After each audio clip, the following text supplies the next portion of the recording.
Depois do nascimento do Filho de Deus, finalmente José e Maria puderam alistar-se, conforme a ordem do imperador. Afinal, foi para isto que eles viajaram a Belém. Mas, na verdade, eles estavam em direção à vontade de Deus, porque Deus havia dito que Jesus nasceria em Belém. Este era o plano perfeito do Pai, para que todas as profecias acerca de Jesus fossem cumpridas. Depois que se passaram 8 dias, o Filho de Deus foi circuncidado, que era o sinal de aliança entre o povo de Israel e o Senhor. Neste dia, ele recebeu o nome de Jesus, que significa Deus salva, conforme o anjo havia dito para José e para Maria.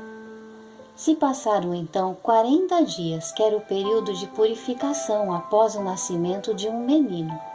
E agora, José e Maria estavam em viagem para Jerusalém, indo em direção ao templo, para oferecer sacrifício de purificação pelo nascimento da criança. Agora, com Jesus nos braços, Maria estava muito feliz.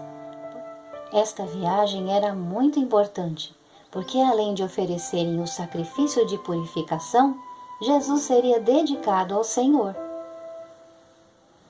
Neste mesmo tempo, havia em Jerusalém um homem muito bondoso chamado Simeão. Simeão havia recebido uma promessa de Deus de que ele não iria morrer sem antes ver o Salvador, e ele já estava bem velhinho. Um dia, dirigido pelo Espírito Santo, ele foi ao templo. E que surpresa maravilhosa para Simeão quando ele chegou no templo e encontrou Maria com o bebê nos braços. Neste exato momento, o Espírito Santo lhe disse: "Este é o Salvador prometido." Simeão, então, com muita alegria, tomou o menino Jesus nos braços e começou a engrandecer a Deus, dizendo: "Senhor, agora o Senhor já pode me levar, porque os meus olhos já contemplaram a tua salvação." José e Maria ficaram calados, muito surpresos com as palavras de Simeão. Ao mesmo tempo, havia também uma profetisa chamada Ana. Ana era uma mulher viúva que já tinha 89 anos. Desde que ficara viúva, ela não deixava o templo dia e noite. Estava sempre em oração e jejum, adorando ao Senhor o tempo todo. Neste mesmo instante, Ana, a profetisa, se juntou a eles e todos começaram a engrandecer a Deus. Depois Simeão os abençoou e também entregou algumas palavras acerca de Jesus para Maria, sua mãe. Depois de cumpridas todas as ordenanças segundo a lei do Senhor, José e Maria voltaram para a Galiléia, para a sua cidade, em Nazaré. Assim crescia o menino e se fortalecia, enchendo-se de sabedoria, e a graça de Deus estava sobre ele. A Bíblia também nos conta que muito distante dali, na terra do Oriente, havia homens sábios que estavam há longo tempo estudando sobre o rei dos judeus que deveria nascer. Eles sabiam que havia uma profecia para o povo de Israel de que deles nasceria um rei que iria governar com justiça e iria trazer salvação ao seu povo. Havia a tradição de que o sinal do seu nascimento era o aparecimento de uma estrela muito brilhante e diferente. É claro que consultar as estrelas não vai nos revelar as verdades do nosso futuro. Só Deus conhece o nosso futuro. Quando Deus criou as estrelas, está escrito no livro de Gênesis que elas serviriam para sinais. E Deus usou uma estrela como sinal do dia do nascimento do seu filho amado. E quando eles viram que esta estrela diferente havia surgido, eles não tiveram dúvidas, puseram-se a caminho com vários presentes e foram em direção a Jerusalém, ansiosos por conhecer o rei dos judeus e adorá-lo. Mas, para sua decepção, quando chegaram em Jerusalém, pensaram que encontrariam uma grande festa, porque afinal o rei dos judeus havia nascido. E perguntaram: "Onde está o rei dos judeus? Nós viemos para adorá-lo." E as pessoas não sabiam do que eles estavam falando, Um olhava para o outro, mas eles não estavam entendendo nada. Esta informação foi passando de uma pessoa para outra, até que a notícia foi parar na presença de Herodes. Ele era o rei de toda a Judéia nesta época. E quando ele soube que havia um rei dos judeus que havia nascido, ele ficou muito preocupado, porque ele pensava: um rei dos judeus? Eu é que sou o rei por aqui. Ele mandou que imediatamente chamassem os doutores da lei para ele saber exatamente o local em que o rei dos judeus deveria nascer.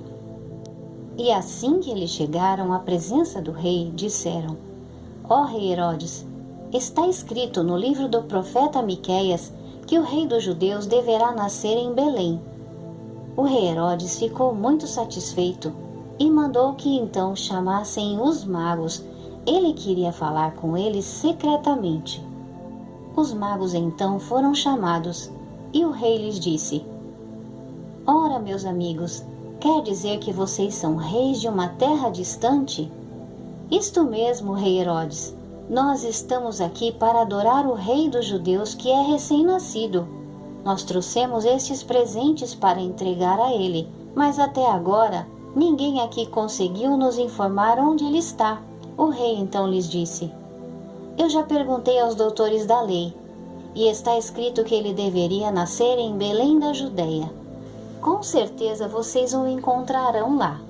E assim que o encontrarem, eu quero que vocês me informem exatamente onde ele está, porque eu também quero adorá-lo.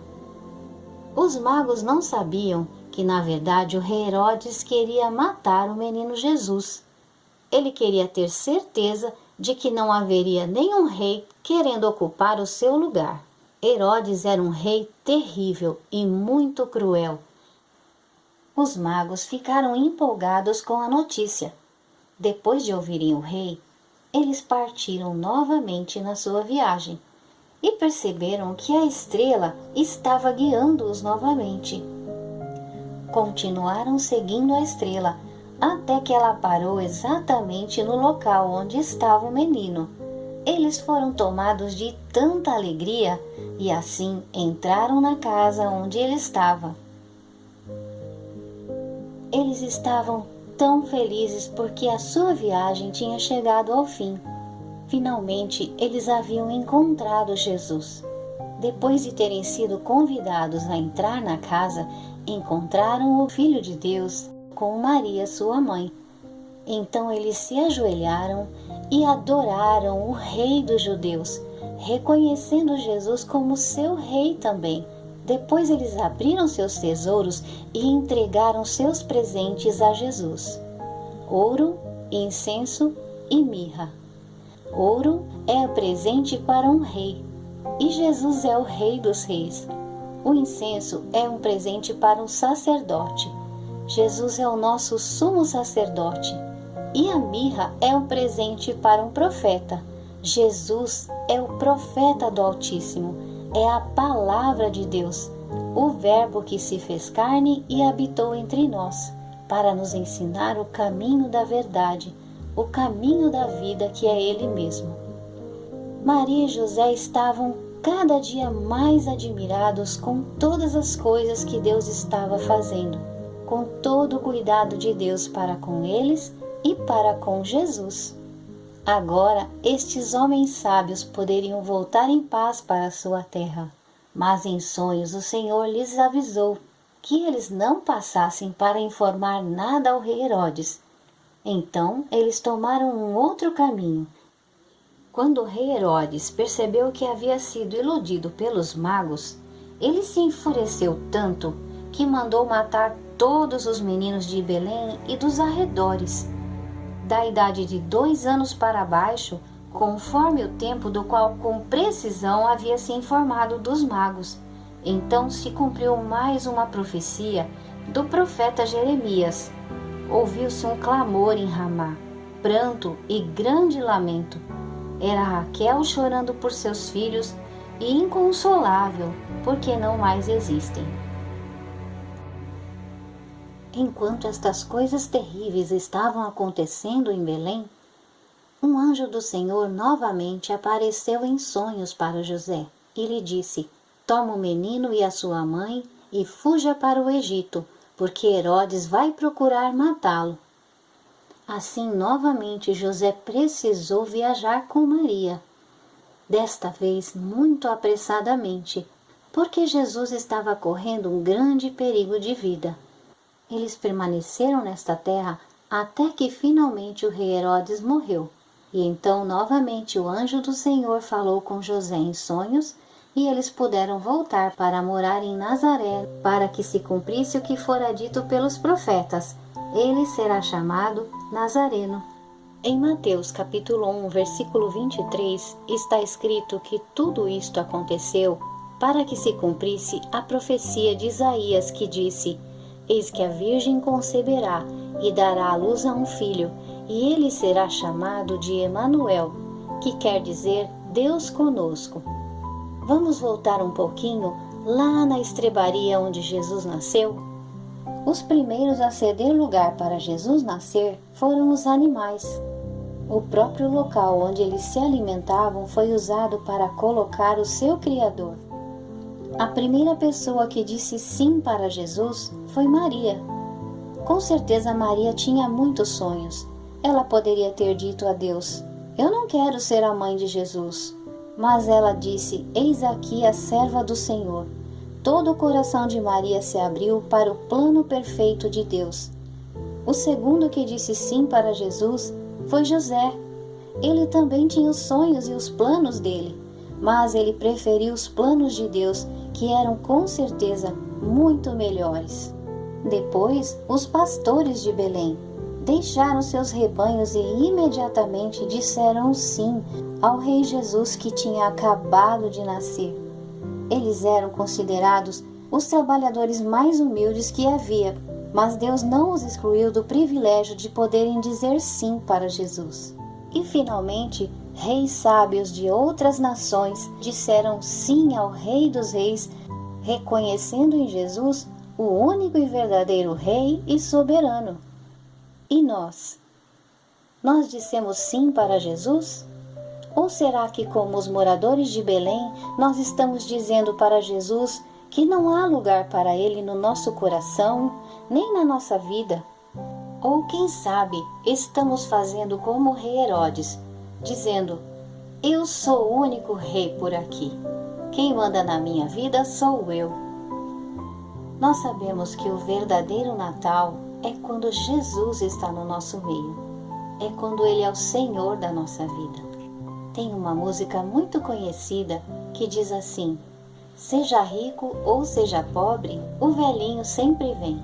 Mas nós sabemos que esse bom velhinho já deixou muitas pessoas tristes, muitas crianças decepcionadas, porque é uma invenção do ser humano para que as pessoas comprem cada vez mais e façam do Natal uma época de simples comércio.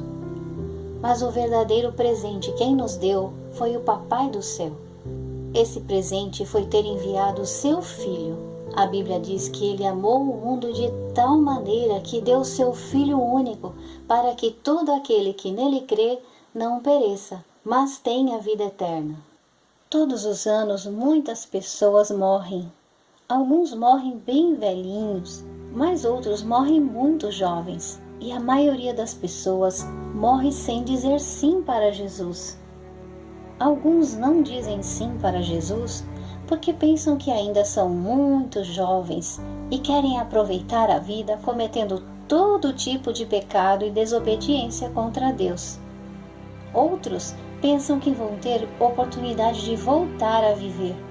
E se não foram muito bons nesta vida, poderão viver outras vezes para corrigir os seus erros passados.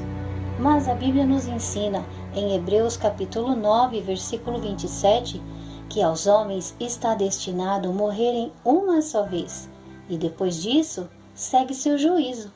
Se você deseja ter o melhor Natal de toda a sua vida, eu convido você a orar comigo assim: Pai eterno, muito obrigada, porque o Senhor nos deu o maior e melhor presente de todos os tempos, de todo o universo. o tesouro mais precioso que nós possuímos foi receber o Teu Filho para nos salvar. Obrigada, Senhor Jesus, porque o Senhor foi o primeiro que disse sim à vontade do Pai. O Senhor poderia ter dito: eu não vou morrer por esta gente tão pecadora e ingrata. Eles vão me desprezar, eles vão me rejeitar, eles vão me matar na cruz. Mas o Senhor disse sim, porque contemplou cada um daqueles que também disseram sim para o Senhor. Eu te convido hoje, Jesus, para ser o meu único e verdadeiro Senhor, Rei e Salvador. Eu entrego os meus sonhos em Tuas mãos. Eu sei que os Teus planos para mim são muito melhores do que os meus. Eu peço perdão pelos meus pecados. Eu reconheço que sem o Teu perdão, Senhor, eu estou perdido para sempre. Por isso, recebe a minha vida, em nome de Jesus. Amém. O Senhor Jesus disse em Mateus capítulo 15, versículo 7, que todas as vezes que um pecador se arrepende, haverá grande alegria no céu. E não se esqueça, Ele nunca vai te deixar, Ele jamais vai te abandonar. Um beijo e até o próximo vídeo. Feliz Natal!